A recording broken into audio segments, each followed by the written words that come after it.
ကဲဒီကနေ့တော့ပဲနဲ့အများကြီးလုပ်ပြမယ်နော်ပါဝင်ပစ္စည်းတွေကတော့ဂျုံတစ်ခွက်ရယ်တကြား1 tablespoon yogurt 1 tablespoon yeast 1 teaspoon နဲ့စာ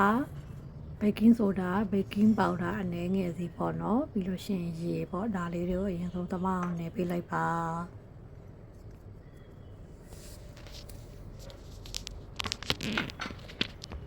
သမအောင်နယ်တဲ့နေရာမှာလဲပေါ့နော်ကိုက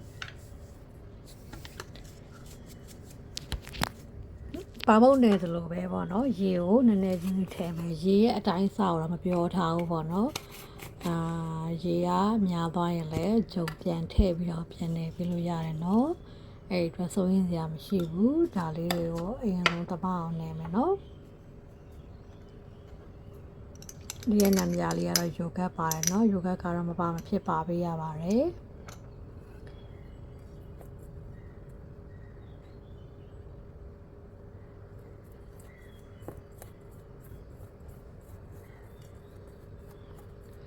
ဒါလေးကတော့ပေါ့နော်အလွယ်တကူလှုပ်ပြထားတဲ့နံပြားလေးပေါ့နော်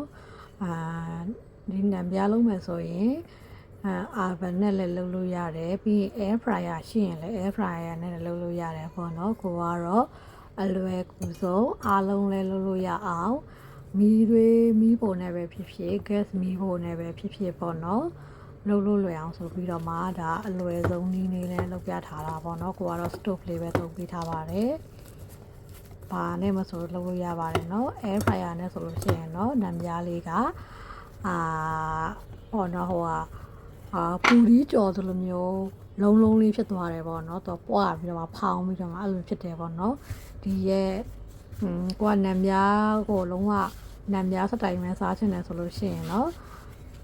oven ရှိတဲ့လူတွေက oven တသေးလေးပဲရှိဖြစ်အကြီးပဲဖြစ်ရှိ oven နဲ့မှတစ်ခါလေးထည့်ဖုံးလို့ရတယ်oven လည်းမရှိဘူးဥစ္စာ gas မီးဖို့လည်းမရှိဘူးမီးဖို့နဲ့ပဲသုံးနေရတယ်ဆိုလဲအဲ့ဒီလူတွေအတွက်လည်းအဆင်ပြေတယ်နော်မီးဖို့လေးနဲ့လည်းဘယ်လိုမျိုးလုပ်လို့ရအောင်ပေါ့နော်ဒီရဲ့ဗီဒီယိုလေးမှာတင်ပေးထားပါတယ်အခုဆိုရင်ဂျုံလေးကချောမွတ်သွားပါပြီဒီချောမွတ်သွားတဲ့ဂျုံလေးကိုတနာရီအပွားခံထားပေးမယ်နော်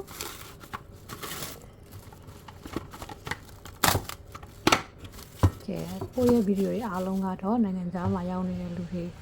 အလွယ်နည်းနဲ့စားလို့ရအောင်ပေါ့တင်ထားပြတာပါဒါကတော့ဟိုတနေ့ကကိုပြုတ်ထားတဲ့ပဲပြုတ်လေးပါဒါပဲပြုတ်လေးကိုချက်ထားလိုက်တယ်ပေါ့နော်ဒါကနံပြားအတွက်ပေါ့ကဲအခုဆိုရင်ဂျုံကတနာရီဖြစ်ပြီးတော့ပွာလာပါပြီပွာလာတဲ့ဂျုံလေးကိုပြန်ပြီးတော့မှနယ်ပေးရပါမယ်နယ်ပြီးလို့ရှိရင်တော့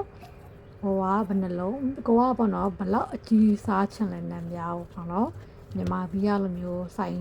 ကလိုမျိုးအကြီးစားချင်တာလားဒါမှမဟုတ်ရင်ခက်သေးသေးနဲ့ပဲအဆင်ပြေတယ်ဆိုရင်တော့ဒါလေးကို၄ပိုင်းပိုင်လို့ရတယ်2ပိုင်းလည်းပိုင်လို့ရတယ်3ပိုင်းလည်းပိုင်လို့ရတယ်ပေါ့နော်ကိုကတော့4ပိုင်းပိုင်လိုက်ပါတယ်4ပိုင်းပိုင်ပြီးပြန်လုံးလည်းလုံးပြီးတာလေးကိုအပွားခံထားပြီးပေါ့နော်9မိနစ်ကနေ10မိနစ်ဆိုရင်ရပါပြီကဲနံပြားလုပ်တဲ့နေရာမှာပါရမယ့်ပစ္စည်းလေးကတော့ဒီဒလိန်တုံးလေးပေါ့နော်ကိုရမရှိမဖြစ်ဒလိန်တုံးလေးပေါ့နော်ကဲဒါလေးကိုအဝိုင်းပဲဝိုင်းအရှည်ပဲဝိုင်းကြိုက်တယ်လို့လုပ်လို့ရပါတယ်နော်ကဲဒီကနေ့ကတော့ကိုကတော့မြန်မာပြည်စတိုင်လေးလုပ်ပြမယ်ပေါ့အဝိုင်းပေါ့နော်ကိုရီမြန်မာတွေကတော့အဝိုင်းသုံးတယ်ပေါ့နော်အဝိုင်းစတိုင်မျိုးစားကြတာပေါ့နော်ပြောချင်တာကတော့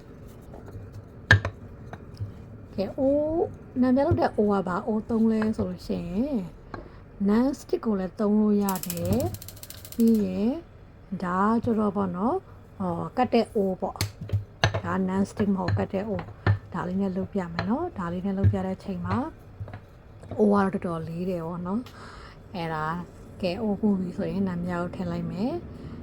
သူများတွေကတော့ဒီနံပြားကိုပေါ့နော်ပြန်ပြီးတော့မှအိုးလန်ပြီးတော့မှသူတို့ကမြေပူပေးကြတယ်ပေါ့နော်ကိုကတော့မပေးတော့ဘူးပေါ့နော်အဲ့ပုံစံနဲ့လုပ်လို့ရတယ်ပေါ့နော်ကဲအခုဆိုရင်အပေါက်အလုံးလေးထွက်လာပါပြီကဲဘယ်လောက်ထိလာလဲကြည့်ပါဦးကဲဒါကတော့ကိုကတော့အိုးထဲထုတ်လိုက်မယ်ပေါ့နော်အိုးထဲကနေထုတ်လိုက်ပြီးတော့မှဒူကလေးနဲ့ချောင်းပေါ်တင်ပြီးတော့မှပေါ့နော်စတီးတူပေါ့နော်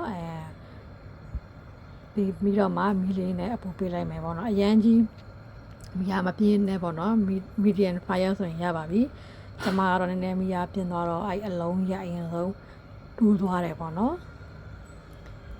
တူးရင်လည်းအဆင်ပြေပါတယ်တူးတဲ့နေရာလေးတွေကိုချစ်ထုတ်လိုက်ပါကဲဒါလေးကတော့နောက်တစ်ချက်ပါကဲလှပနေရောနော်ဒါလေးကတော့အလွယ်သမားတွေအတွက်ပေါ့နော်အာဗန်လည်းမရှိဘူး air fryer လည်းမရှိဘူးဆိုတော့လူတွေအတွက်ပါကဲဒါလေးကတော့ garlic butter လေးပေါ့နော်ကိုကတော့ဒါလေးကို ready made လေးသုံးလိုက်တယ်ကဲအရင်ဆုံးဒါလေးကိုထော်ဘတ်တုပ်လိုက်တယ်ပေါ့နော်ထော်ဘတ်တုပ်ပြီးရင်နာမည်ဖြူဖြူပါပဲဖြူဖြူရတယ်ပေါ့နော်ကိုကတော့ဒီပါပေါ့နော်နနံပင်လေးကိုကြိုက်တဲ့အတွက်ကိုကတော့နနံပင်လေးကိုဖြူပေးမယ်နော်ကဲအခုဆိုရင်အရန်ကိုဤပြီးတော့မှစားလို့ကောင်းတဲ့နံပြားလေးကိုကိုအိမ်မှာလုပ်စားလို့ရပါပြီမြန်မာပြည်ရဲ့အဝေးကိုရောက်နေကြတဲ့လူတွေအားလုံးကကိုမြန်မာနိုင်ငံအစားအစာကိုသတိရကြတယ်ပေါ့နော်အဲ့ဒီအတွက်ကိုရည်ရွယ်ပြီးတော့မှကိုကအမျိုးစုံလုပ်စားတယ်ပြီးတော့စားလို့ကောင်းတယ်ဖြစ်တဲ့အောင်မြင်တယ်ဆိုတဲ့အရာလေးတွေကိုကိုကပြန်ပြီး sharing လုပ်ပေးခြင်းဖြစ်ပါတယ်